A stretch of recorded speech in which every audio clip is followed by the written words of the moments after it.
नमस्कार मित्रों, अपने हिंदी चैनल पर आप सबका स्वागत है। आज मैं कविता मेघ आए जो सर्वेश्वर दयाल सक्सेना द्वारा रचित है, उसके बचे हुए खंडों के अर्थ को बताने जा रही हूँ। तीसरा खंड है, बूढ़े पीपल ने आगे बढ़कर जुहार की, बरस बाद सुधे लेनी, बोली अकुलाई लता ओठों की वार की। हर्षाया ताल लाया पानी परात भर की, मेघ आए बड़े बंधन के सवर के। यहाँ पे पीपल का मानवीकरण किया गया है। बूढ़े पीपल को घर के बड़े बुजुर्गों के रूप में देखा गया है। लता प्रेमिका के रूप में है, युवती के रूप में है, और ताल को पत्नी के भाई के रूप में, मेघ के साला के रूप में देखा गया है।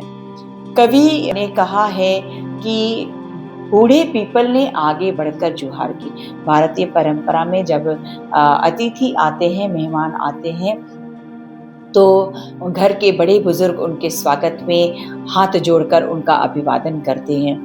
बूढ़ा पीपल घर के बड़े बुजुर्गों के रूप में देखा गया है, क्योंकि पीपल दीर्घायु होता है, वर्षों तक वह जीवित रहता है। इसीलिए उसे प्रकृति का सबसे बुजुर्ग वृक्ष होने के कारण उसे बड़े बुजुर्ग के रूप में, प्रतीक के रूप में देखा गया है।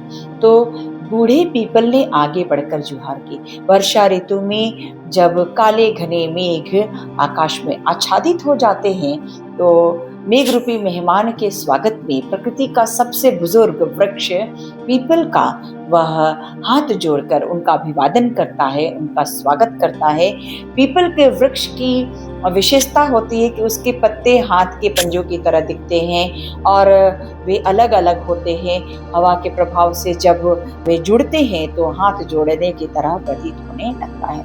तो जिस तरह से मेहमान के आने पर घर के बड़े बुजुर्ग हाथ जोड़कर उनका अभिवादन करते हैं, उनका सत्कार करते हैं, उनका स्वागत करते हैं, वैसे ही प्रकृति का सबसे बुजुर्ग वृक्ष पीपल का वृक्ष मेघ रूपी अतिथि का मेहमान का स्वागत के लिए हाथ जोड़कर उनका अभिवादन करता है।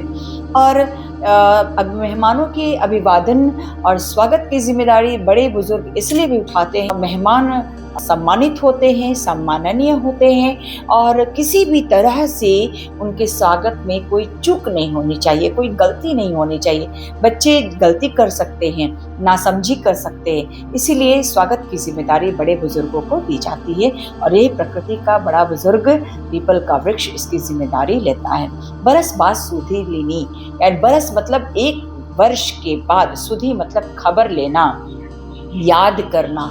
पूरे एक वर्ष के बाद वर्षा ऋतु का आगमन होता है। तो मेहमान भी हमेशा गांव नहीं जा सकते हैं, दामाद हमेशा गांव नहीं जा सकता है, एक वर्ष के बाद जाता है और बहुत दिनों के बाद जाता है। तो प्रेमिका जो है वह गांव की प्रथा के अनुसार, भारतीय संस्कृति के अनुसार, प्रेमिका युवती जो है वह किसी के सामने बेपर्दा नहीं होती है, सामने नहीं आती है। तो इसीलिए कवि कहते हैं कि आकाश में जब काले घने मेघ छा जाते हैं तो अकुलाई लता, यानी कि जो लता है प्रकृति की सबसे कोमल होती है, वह जल्दी मुरझाने लगती है। ग्रीष्म ऋतु के प्रभाव से जब लता मुरझाने लगती है, कमजोर पड़ने लगती है, मरणासन होने लगती है, और उस वक्त जब आकाश में काले घने मेघ छाते हैं तो वह उत्सुक भी होती है, खुश भी होती है, और हवा के प्रभाव से वह दरवाजे के पीछे ओट में चली जाती है। ओट होना मतलब पीछे चले जाना, आड़ में चले जाना, और मानो वह आकाश में आए हुए मेघ रूपी मेहमान से उससे शिकायत करती है कि तुमने पूरे एक वर्ष के बाद मेरी खबर ली है, पूरे एक वर्ष के बाद तुम आकाश में आए हो और मुझे याद किए हो। ठीक उसी तरह से जैसे मेहमान जब गांव आता है तो प्रेमिका या पत्नी या युवती दरवाजे के आड़ में पीछे छुप जाती है, और तब वह उसे उलाहना देती है कि अब जाकर तुम्हें मेरी याद आई है और तुम मुझसे मिलने आए हो। हर्षाया ताल लाया पानी परात भर के। कवि कहते हैं कि तालाब जो वर्षा ऋतु में जल से भर जाता है, वह आकाश में आए हुए मेघों को देखकर खुश हो जाता है और भी प्रसन्न हो जाता है कि वर्षा होगी और वह पूरे जल से प्लावित हो जाएगा, पूरा जल से वह भर जाएगा, जलमग्न हो जाएगा, उसका सौंदर्य लौट आएगा, उसका एकाकीपन लौट आएगा। क्योंकि वर्षा ऋतु से पहले ग्रीष्म ऋतु में तालाब का पानी सूख जाता है, आसपास के पेड़ पौधे मुरझा जाते हैं, उसका सौंदर्य खत्म हो जाता है, जल खत्म होने से कोई उसके पास आता नहीं है। इस तरह से वह एकाकी पड़ जाता है, अकेला पड़ जाता है। और जैसे ही आकाश में मेघ छाते हैं, वर्षा ऋतु आती है, तो वह जल से भर जाता है, उसका सौंदर्य लौट आता है। और कवि कहते हैं कि मानो आकाश में वह बादलों को देखकर खुश हो जाता है और पूरे परात में पानी भरकर लाता है, ताकि मेघ रूपी मेहमान का पैर वह धोकर उसका स्वागत कर सके। ठीक वैसे ही जैसे गांव में जब मेहमान आता है, तो पत्नी का भाई यानी कि दामाद का साला जो है, वह पूरे एक परात में पानी भर कर लाता है, जिससे वह आए हुए मेहमान का पैर धोकर उसका स्वागत कर सके। क्योंकि उसके आने से वह प्रसन्न होता है, क्योंकि जब मेहमान आता है तो उसके बहन के जीवन में खुशियां लौट आती है, बहन का एकाकीपन दूर होता है, वह सुखी समृद्ध हो जाती है। तो वह इसलिए उसके स्वागत में परात में जल भर कर लाता है, उसका पैर धोता है। यह हमारी भारतीय सभ्यता संस्कृति है। इसके बहुत सारे कारण होते हैं। एक तो थकान मिट जाती है, स्वागत तो होता ही है। यात्रा के दौरान जो धूल कण होते हैं, उससे कीटाणु जो आते हैं, वह भी धोने के कारण मिट जाते हैं। तो मेघ आकाश में वर्षा ऋतु में काले काले अनेक रंगों में, अनेक आकृतियों में बन ठन कर सज धज कर आच्छादित हो जाते हैं। ठीक वैसे ही जैसे गांव में शहर का मेहमान बन ठन कर सज धज कर उपस्थित होता है। कविता के आखिरी खंड में प्रेमी प्रेमिका या पति पत्नी के या किसी भी रिश्ते में जो बहुत दिनों के बाद मिलते हैं, तो खुशी के आंसू जिस तरह से मिलन के बाद गिरते हैं, उसी का वर्णन बहुत ही सुंदर ढंग से किया है। कहते हैं, क्षितिज अटारी गहराई दामिनी दम की, क्षमा करो गांठ खुल गई अब भरम की, बांध टूटा झरझर मिलन के अश्रु ढर के, मेघ आए बड़े बंठन के सवर के। कवि श्री सर्वेश्वर दयाल सक्सेना ने इन पंक्तियों में कहा है कि मेघों के आगमन से पूरी प्रकृति जो है खुश हो जाती है।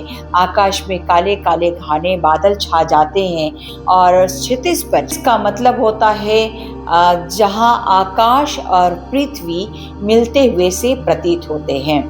अटारी का अर्थ होता है घर का वह ऊपरी हिस्सा, ऊपरी कमरा, जहां से हम बहुत दूर तक देख सकते हैं।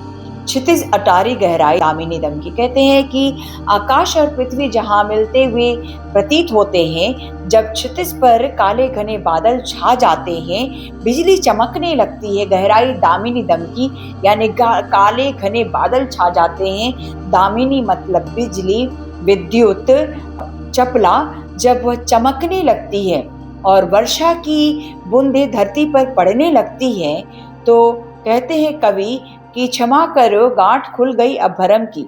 और जब वर्षा की बूंदें पृथ्वी पर झड़ने लगती हैं, तो कवि ने बहुत सुंदर कल्पना की है कि पूरे एक वर्ष के बाद प्रेमी प्रेमिका एक दूसरे का इंतजार करते हैं, पति पत्नी, या पूरे एक साल तक जब इंतजार करते हैं, जब मिलते हैं, तो मिलने के बाद जो खुशी होती है, मिलने के बाद जो स्पंदन होता है, जो कौंध होती है, उसको उन्होंने बिजली के चमकने की तरह कहा है कि वह स्पंदन यह एहसास दिलाता है कि अब इंतजार की घड़ियां खत्म हो गई है।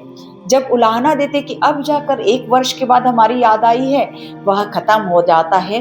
भ्रम टूट जाता है कि प्रेमी ने उसे प्रेमिका को बुला दिया है, पति ने अपने पत्नी को बुला दिया है। खासकर कवि ने प्रेमी प्रेमिका और पति पत्नी के लिए यहाँ प्रयोग किया है और कहा है कि जब मिलते हैं तो कौंधना बिजली की तरह होता है। उनका भ्रम टूट जाता है। कौन सा भ्रम? कि अब वह भूल चुका है, प्रेमी या पति भूल चुका है, वह मिलने नहीं आएगा, बल्कि अब यह विश्वास हो गया है कि नहीं, वह तो आ गया है, हमारा मिलन हो गया है। तो दोनों के मिलने से खुशी के आंसू निकलते हैं। मेघ से आच्छादित आकाश रूपी प्रेमी का जब पृथ्वी रूपी प्रेमिका से मिलन होता है तो खुशी के आंसू वर्षा की जल बूंदों की तरह पृथ्वी पर पड़ने लगती है। जैसे प्रेमी प्रेमिका के मिलन से, पति पत्नी के मिलन से खुशी के आंसू झरते हैं, वैसे ही आकाश से, आकाश मेघाच्छादित आकाश रूपी प्रेमी और धरती रूपी प्रेमिका का जो मिलन होता है, उससे खुशी के आंसू जल बूंदों के रूप में, वर्षा की जल बूंदों के रूप में वर्षा ऋतु में पृथ्वी पर गिरने लगती है और तपती धरती को, विरह से पीड़ित धरती को वह तृप्त करती है। तो इस तरह से कवि ने वर्षा ऋतु का बहुत ही खूबसूरत, बहुत ही सुंदर वर्णन किया है कि जैसे अटारी पर खड़ी होकर प्रेमी का इंतजार करती है और जैसे ही वह देखती है क्षितिज पर दूर से कि प्रेमी आ गया है तो उसका सब्र का बांध टूटता है, वह रोने लगती है, मिलन होता है। बहुत सुंदर कल्पना कवि ने यहाँ किया है और कवि ने मानव की गतिविधियों से वर्षा के, प्रकृति की गतिविधियों का तुलनात्मक अध्ययन किया है और इसमें कवि की सूक्ष्मता का पता चलता है। कवि ने कितना सूक्ष्म, कितना गहन रूप से प्रकृति की इन गतिविधियों को देखा है और मानव की गतिविधियों को देखा है। इस पाठ से संबंधित कुछ प्रश्न इस तरह से हो सकते हैं कि मेघ किसका प्रतीक है, मेघ को किस रूप में देखा गया है, फिर हवा किसका प्रतीक है, बयार कैसे मेघ का स्वागत करती है, दरवाजे खिड़कियां कब और क्यों खुलने लगती है, आकाश में मेघ रूपी मेहमान के आने से प्रकृति में किस तरह का परिवर्तन होता है, पाहुन का क्या अभिप्राय होता है। इस तरह से पहले खंड का प्रश्न बनता है। दूसरे में पेड़ झुक कर क्या करता है, क्यों करता है, धूल किसका प्रतीक है, वह क्यों घाघरा उठाकर भागती है, बाकी चितवन का क्या अभिप्राय होता है, नदी किस तरह से आकाश में आए हुए मेहमान को देखती है, बूढ़े पीपल को बुजुर्ग का प्रतीक क्यों माना गया है, बूढ़ा पीपल क्या करता है, क्यों करता है, बरस बाद सुधे लेने का क्या अभिप्राय है, लता किससे क्या उलाहना करती है, क्या शिकायत करती है, ताल किसका प्रतीक है, वह क्यों हर्षित है, वह खुशी से किस तरह से स्वागत करता है, क्षितिज और अटारी का क्या मतलब होता है, कब यह स्पष्ट हो जाता है कि वर्षा का होना सुनिश्चित है, दामिनी कब चमकती है, यानी कि बिजली कब चमकती है, इसका क्या अभिप्राय होता है, क्षमा करो गांठ खुल गई भरम का क्या मतलब होता है, इत्यादि इससे महत्वपूर्ण प्रश्न हो सकते हैं। बच्चों, उम्मीद करती हूँ कि मेरे वीडियोस आपको पसंद आते हैं और आपके लिए बहुत ही लाभदायक है। आपसे आग्रह है कि यदि आपको यह वीडियो पसंद आता है और आपके लिए लाभदायक है तो आप दूसरे बच्चों को भी लाभान्वित करने की कोशिश करें। धन्यवाद।